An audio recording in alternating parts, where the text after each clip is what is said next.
Welcome back to the SMM Grand National DOTA Tournament 2010.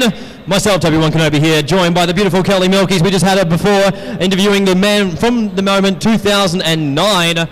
Two awesome teams coming up for you right now. Who else would we rather have here but LGD going up against Ehome in the round of 8 now. I think we're now down to. We've gone from 16, we've gone to 8. Both these guys are winners. Who is going to be locked into the losers bracket?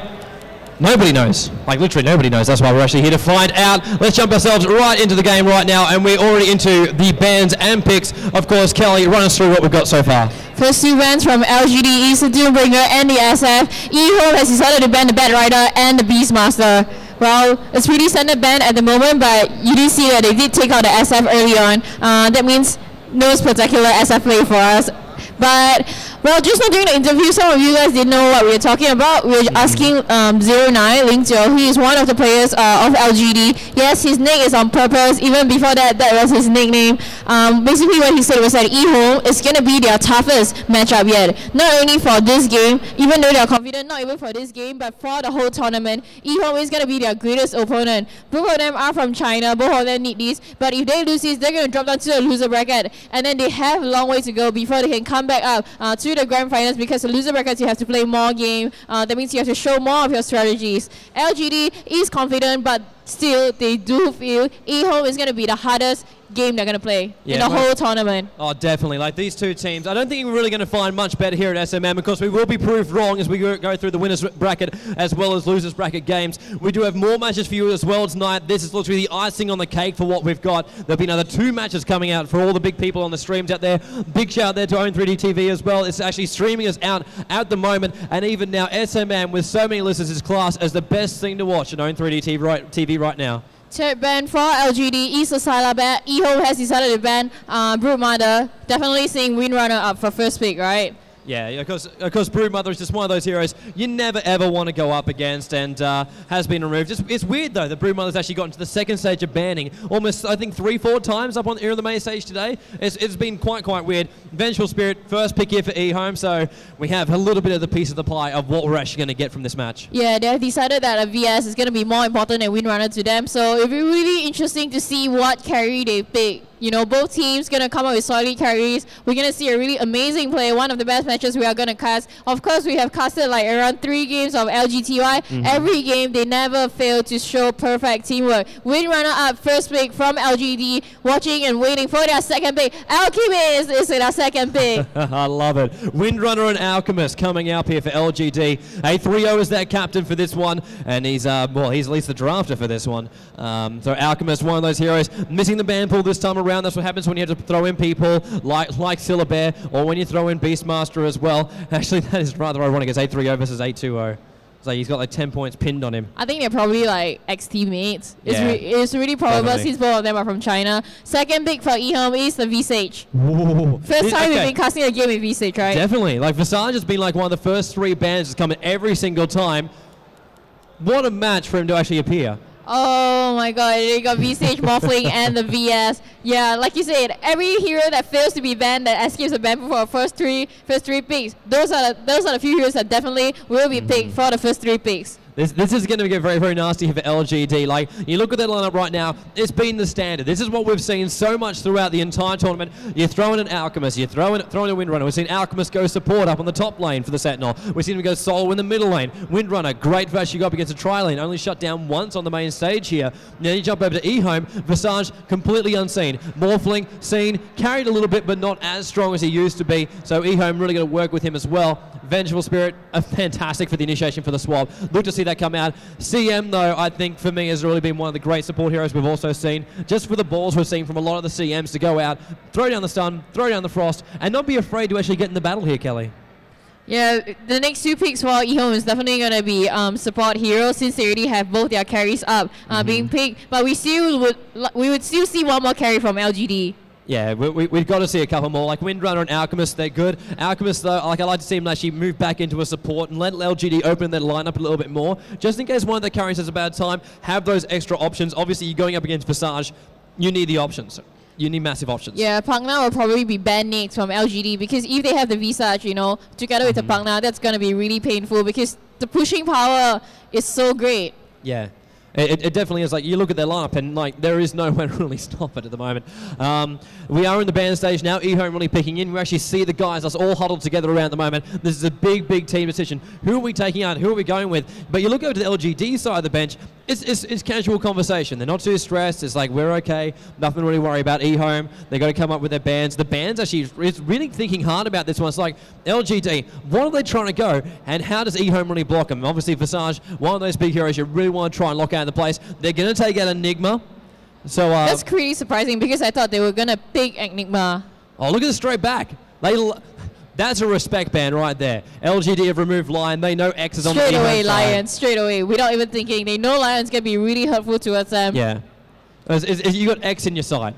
Never give that guy Lion. They have decided to ban the Goblin. You know, we don't really see much banning of Goblin in Singapore and Malaysia, but I think the reason why the China teams have always been banning Goblin is because Goblin probably is in fashion in China. You do see the 5th pick is the partner. So just a recap on the bans. LGD has banned the Doombringer, Shadow Fiend, Silent Rare, Lion, and the partner. Ehome has decided to ban the Bat Rider, Beastmaster, Broodmother, Enigma, and the Goblin. Tell us more about the pick, Tobi. And of course, we do have the 4th picks coming out from both teams. Sven will be on the Ehome side. Witch Doctor going up as the 2nd support heroes, possibly 3rd, for LGD right now. Sven, I'm really going to look forward to Ehome being aggressive. You look at their lineup, Sven's going to get a little bit of fun up there, get that Blink Dagger, and really be great for initiation. Morphling can jump in as well. Visage is going to be that absolute tank that keeps everyone alive moving up. Vengeful Spirit looks for initiation as well. Ehome have a lot of options right now. AoE stun, small stun that comes out, the Gargoyle stun. VS has a stun up his sleeve as well as disable through the swap. Jump yourself over to LGD. You got the Shackle Shot, you got the Alchemist stun. You've got the slow as well as the stun from CM, and then the bouncing stun from Witch Doctor. Both these teams are going to put on absolute show down here. They got so much done. They got so much disable. I don't think anyone's going against it. Ehome happy with the last pick up. They're going for the break. They pick up Tinker, and Sia is the last one for LGD. So LGD going Windrunner, Alchemist, CM, Witch Doctor, and Sia. Going for Ehome, VS, Visage, Morphling, Sven, and Tinker being their last pick. And maybe for the first time with X playing as Tinker, we might even see the BTs really getting completed. Well, for those of you who actually live in a cave and do not know what is happening here at SMM, this is Ehome, the 2008 winners, going up against LGD, the 2009 winners for SMM.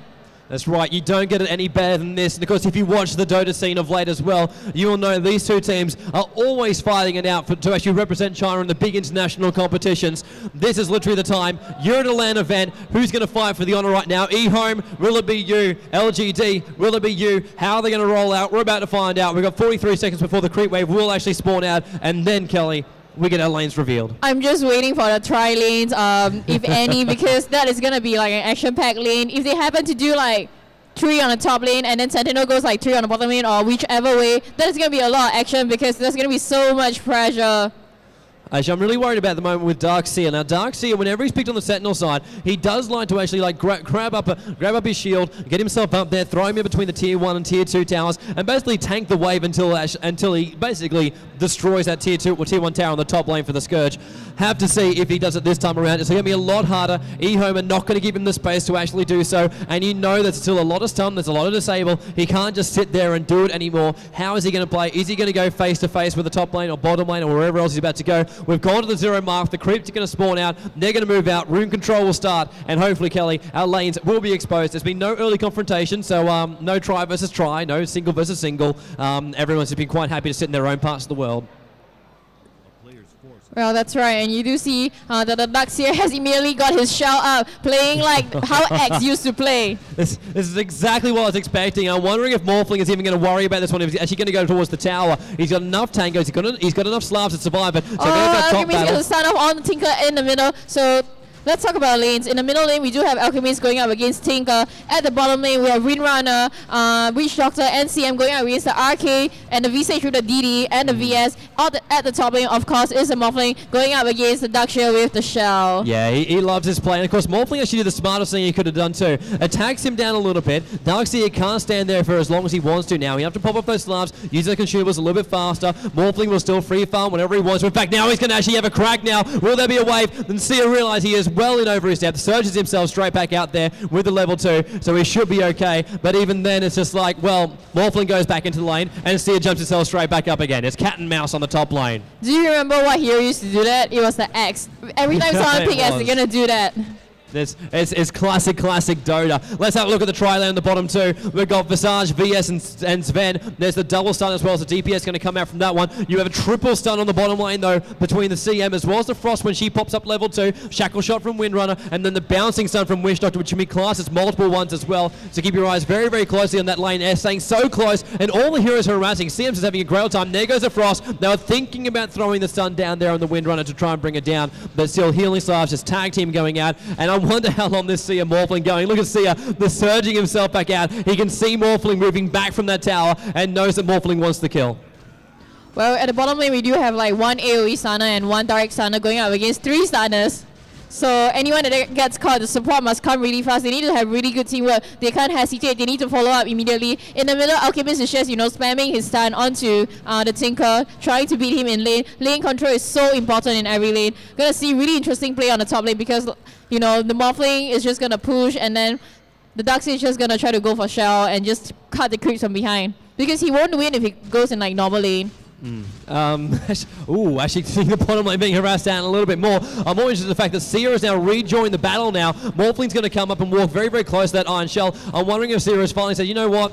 Stop doing that old strat. We'll do it the old-fashioned way. I'm just going to push you straight face to face. And now the tower, it won't actually go down. The Iron Shell does wear off, and the creep wave will push itself out normally. I'm looking forward to seeing the Sia actually move himself out of this lane as fast as he possibly can. I want to see that vacuum come up, get himself to initiate off a little bit more, organize these ganks on the middle. Don't let Tinker farm up. They cannot allow that to happen, especially when you have someone like X playing as Tinker. Alchemist needs to stun. They need to keep the pressure on. And even this tri lane on the bottom lane. Sven goes to stun. They're thinking about it. Bouncing stun goes off. VS is in trouble. So is Visage. Shackle shot holds VS in place, but Sven is hitting on the CM. They're splitting themselves up. CM might go down. CM is first blood. Instant return, though. Comes on the bottom lane. Wish are doing what she can, as well as the fact that Windrunner is still on full health. Maldic sitting on top of the Rogue Knight right now, still getting damage back. This will be free farm on the bottom lane for just a bit. They're traded one apiece. Jump back up towards the top. Darkseid's in a bit of trouble, surging himself back out away from the Morphling, who's just trying to deny his own creeps at the moment. Nothing's going to come from that one. It's just basically harassment central, but first blood goes off. Isn't recommends, but yeah, still first blood, 200 gold,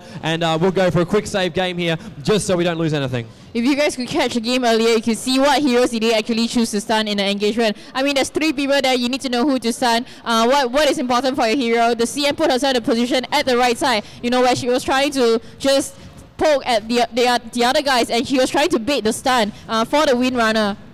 Like, she didn't really want Windrunner to get stunned. That's why she keep being in an aggressive position where she will bait the stun and eat the stun for the Windrunner so that she can DPS at the top lane. Trouble top. No, he should be fine. Yeah, Morphling was just waving in, damaging. It's same as the middle. I mean, Alchemist and Tinker, if either of them manage to get their item first, it's going to be like GG for the other team. Because if the Tinker managed to get BOT early, he's going to go around everywhere and catch. Yeah, you got to keep your eyes open for that Tinker when he does get farmed up. Already Tinker going for the rune control, grabbing the 4-minute haste rune from the top lane, and now wanting to go off. Look at that, just the concoction just porting out all over the top of Tinker. He has to fall himself back. That's that little bit further to try and engage. Really worried about this bottom lane at the moment, though. After that, at first initiation, they do get the 1 kill. It was a little bit lucky they actually got the CM as the first one, as just being spotted, moving in towards the Goblin shot. Windrunner was thinking about it. Visage coming off there. Jay is quite happy to try and go aggressive. The roar comes out, drops the armor off, and still just intimidation from this bottom lane. Who wants to initiate? Windrunner just keeps going very aggressively up there, and now we'll see with a little bit of a high position here, CH can just move himself up there as the Wish Doctor, harass him from inside, use the Fog of War to try and actually stay on top of the teammates here. And there's still all lanes really waiting for that right time. And only the bottom lane, you're waiting for it to erupt like it did before, but it's going to take a while before that will happen. Well, at the bottom lane, you can see that they have an AoE